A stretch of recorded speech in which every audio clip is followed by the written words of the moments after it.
তো বন্ধুরা আর মাত্র কয়েকদিনের অপেক্ষা, তারপরে কিন্তু পশ্চিমবঙ্গ এবং বাংলাদেশের দিকে ধেয়ে আসতে চলেছে মহা শক্তিশালী ঘূর্ণিঝড়। এবং এই মুহূর্তে আপনারা দেখতে পাচ্ছেন যে 100 কিলোমিটার প্রতি ঘন্টার গতিবেগটাও কিন্তু পেয়ে গিয়েছে এই বিধ্বংসী ঘূর্ণিঝড় রিমাল। এবং এই মুহূর্তে আমরা ধীরে ধীরে ট্র্যাকটাকে চালিয়ে দেবো এবং দেখার চেষ্টা করব যে ঘূর্ণিঝড়টা আরো কতটা বেশি গতিবেগ অর্জন করতে পারে। তো মোটামুটি কিন্তু বন্ধুরা আরো বেশি শক্তিশালী হওয়ার চেষ্টা ধীরে ধীরে করবে এই ঘূর্ণিঝড়টা।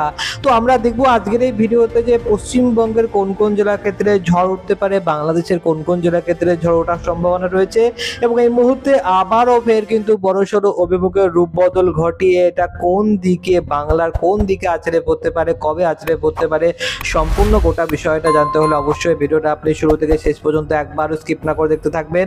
এবং এখনো পর্যন্ত চ্যানেলটাকে সাবস্ক্রাইব না করে রাখলে এটাই কিন্তু সঠিক সময়, সাবস্ক্রাইব করার সাথে সাথে অল নোটিফিকেশনটি অন করে রাখবেন এবং কমেন্ট বক্সে অতি অবশ্যই আপনি আপনার জেলার নামটা লিখতে ভুলবেন না। তো এই মুহূর্তে আমরা সবার প্রথমে ধীরে ধীরে ট্র্যাকটাকে একটুখানি পেছনে নিয়ে যাব এবং আমরা দেখার চেষ্টা করবো যে ঘূর্ণাবর্ত কি এই মুহূর্তে তৈরি হয়েছে কি হয়নি। তো আলিপুর আবহাওয়া দপ্তরের আবহাওয়াবিদদের মতে আর মাত্র কয়েক ঘন্টার অপেক্ষা, তারপরে বঙ্গোপসাগরে একটা সুস্পষ্ট ঘূর্ণাবর্ত লক্ষ্য করা যাবে।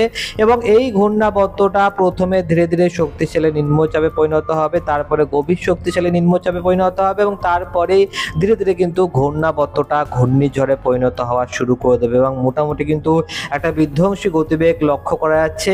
100 কিলোমিটার প্রতি ঘন্টা গতিবেগ কিন্তু বেশ ভালোই ভয়ঙ্কর একটা গতিবেগ এবং কালবৈশাখী থেকে কয়েক গুণ বেশি গতিবেগ নিয়ে কিন্তু এই ঘূর্ণিঝড়টা ধীরে ধীরে কিন্তু পশ্চিমবাংলা এবং বাংলাদেশের দিকে এগিয়ে আসবে। তো দেখুন ট্র্যাকটাকে চালিয়ে দিয়েছি এবং আমরা বেশ কয়েকটা ভিডিওতে আমি আপনাদেরকে বলে আসছিলাম যে এই মুহূর্তে এই সপ্তাহ থেকে কিন্তু বৃষ্টিপাত শুরু হয়ে গিয়েছে।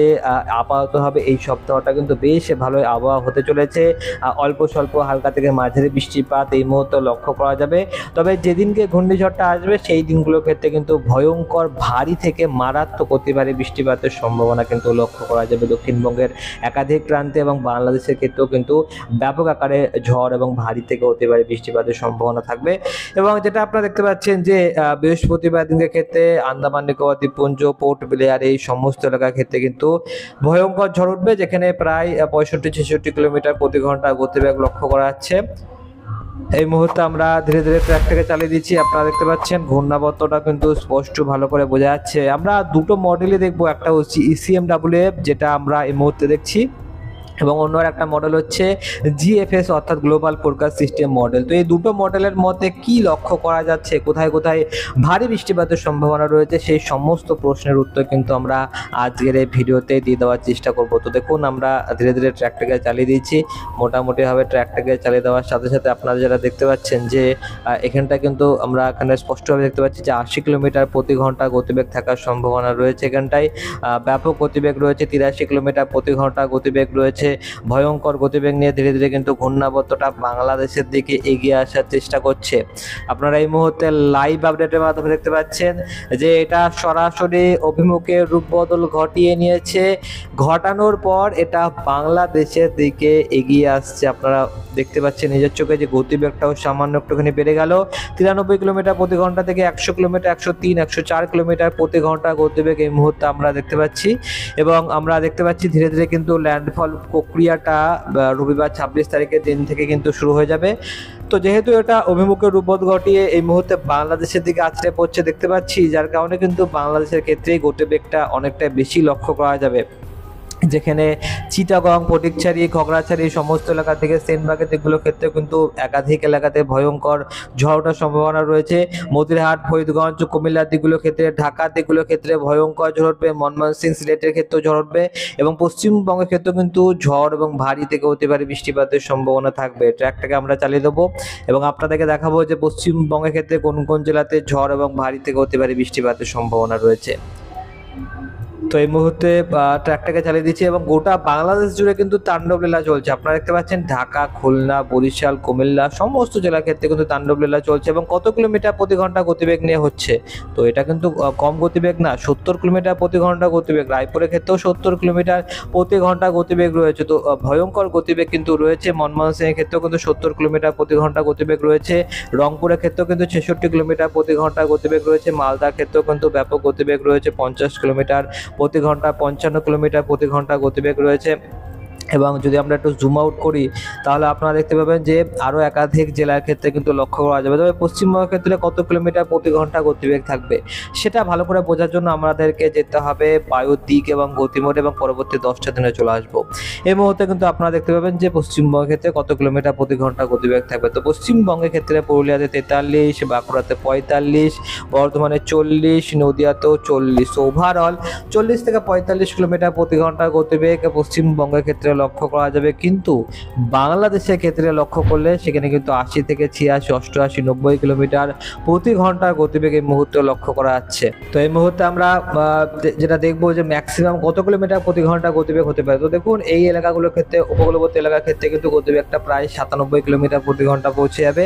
হাতিয়ার এই এলাকাটার ক্ষেত্রে কিন্তু প্রায় 94 কিলোমিটার প্রতি ঘন্টা গতিবেগ রয়েছে। হাটহাজারীর ক্ষেত্রে 80, ফটিকছড়ি উপজেলার ক্ষেত্রে 80 রয়েছে। তো ওভারঅল মোটামুটি কিন্তু ম্যাক্সিমাম গতিবেগ অলমোস্ট 95 কিলোমিটার প্রতি ঘন্টার গতিবেগ রয়েছে। তো সেনবাগের ক্ষেত্রে গতিবেগটা একটু বেশি থাকবে, কুমিল্লার দিকেও বেশি থাকবে, ত্রিপুরা লাগোয়া এলাকাগুলোর ক্ষেত্রেও বেশ ভালো থাকবে। লাখায়ের দিকে 80 কিলোমিটার প্রতি ঘন্টা, মৌলভীবাজার এবং সিলেট লাগোয়া এলাকাগুলোর ক্ষেত্রেও কিন্তু 80 থেকে 84 কিলোমিটার প্রতি ঘন্টা গতিবেগ থাকবে। তো সিলেট, ময়মনসিংহ, ঢাকা সহ গোটা বাংলাদেশ জুড়ে কিন্তু মারাত্মক তাণ্ডব লীলা থাকার সম্ভাবনা রয়েছে। অন্যদিকে শিলংয়ের দিকে যদি যান, শিলং কিংবা আসামের গুয়াহাটি এলাকাগুলোর ক্ষেত্রেও কিন্তু ব্যাপক আকারে ঝড় বৃষ্টিপাত শুরু হবে। তো এই মুহূর্তে আপনারা যারা দেখতে পাচ্ছেন যে বঙ্গোপসাগরের বুকে কত কিলোমিটার প্রতি ঘন্টা গতিবেগ থাকবে। তো বঙ্গোপসাগরের ক্ষেত্রেও কিন্তু ম্যাক্সিমাম 108 কিলোমিটার প্রতি ঘন্টা গতিবেগ রয়েছে।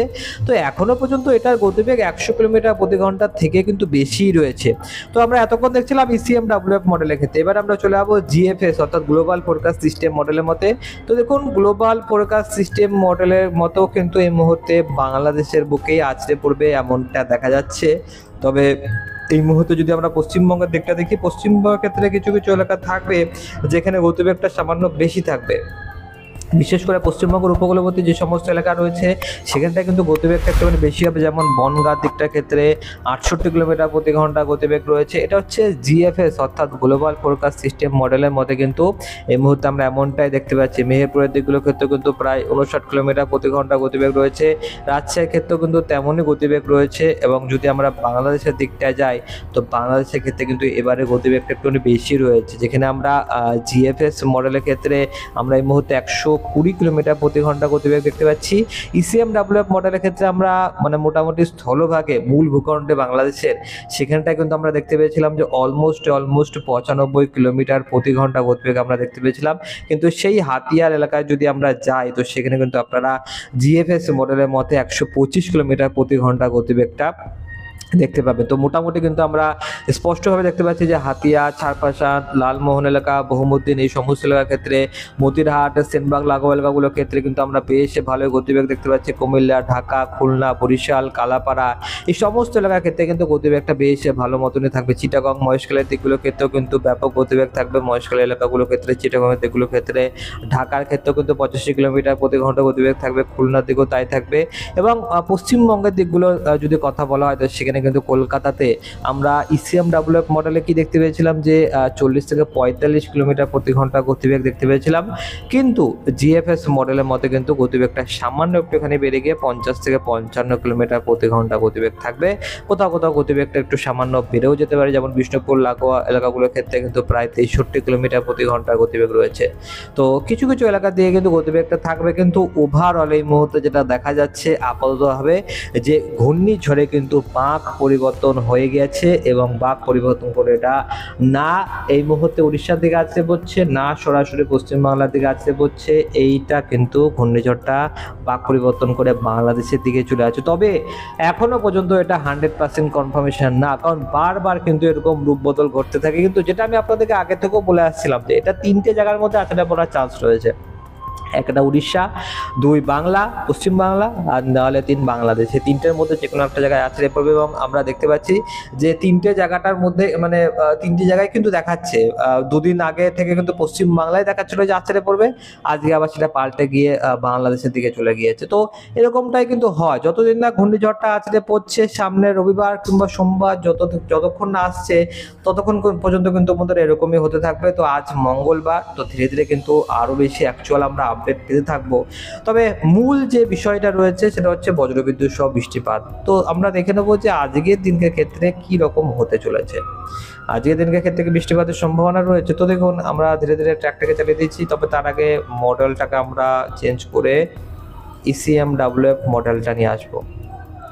তো ECMWF মডেলের মধ্যে আমরা দেখবো কি হয়। আজকের দিনের ক্ষেত্রে অল্প স্বল্প হালকা থেকে মাঝারি বৃষ্টিপাত ছিল, একাধিক জেলার ক্ষেত্রে বিক্ষিপ্ত আকার হয়েছে। কিন্তু রাত্রিবেলা থেকে মাঝরাতের কথা বললে সেখানে কিন্তু উত্তরবঙ্গের দিকে বেশ ভালো বৃষ্টিপাতের সম্ভাবনা রয়েছে। তার সাথে সাথে এখানে কিন্তু মুর্শিদাবাদ লাগোয়া এলাকাগুলোর ক্ষেত্রে অল্প স্বল্প বৃষ্টিপাত থাকবে। কিন্তু ওভারঅল উত্তরবঙ্গের ক্ষেত্রে কিন্তু তুমুল ভারী থেকে অতি ভারী বৃষ্টিপাতের সম্ভাবনা রয়েছে। দুই দিনাজপুর সহ মালদার ক্ষেত্রে ব্যাপক বৃষ্টিপাত থাকবে। দক্ষিণবঙ্গের ক্ষেত্রে আগামী কালকের দিনকে অল্প স্বল্প আংশিক মেঘলা মেঘলা ভাব থাকবে এবং দফায় দফায় হালকা থেকে মাঝারি বৃষ্টিপাতের সম্ভাবনা থাকবে।